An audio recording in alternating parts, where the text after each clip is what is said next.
So, a question about the afterlife. I got, how does it jive with the Bible? Well, perfectly.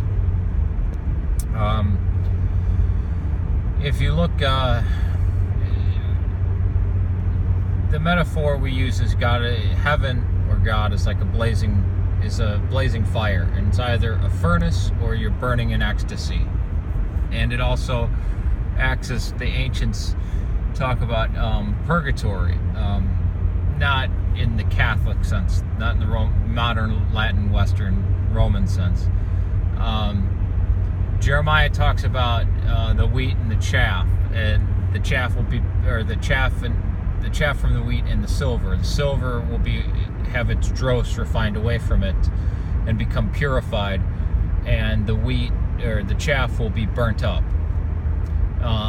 The tongues of fire descended upon Mount Sinai, upon Pentecost after the crucifixion and resurrection. It was a joyful event, giving gifts. But when the mountain was on fire, because God was always depicted in fire or as fire, the burning bush, the pillar of fire. But when the mountain was on fire, when Sinai was on fire, the people shuddered at the voice of God, screaming in terror to make it go away, hiding under rocks.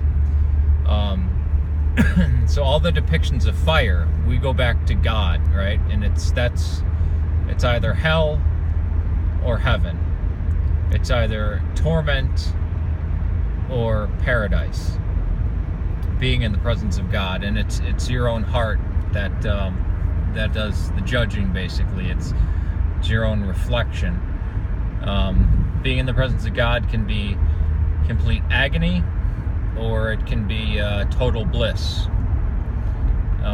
And this lines up absolutely perfectly with everything in the New and Old Testament. It's the only depiction of what people call the afterlife.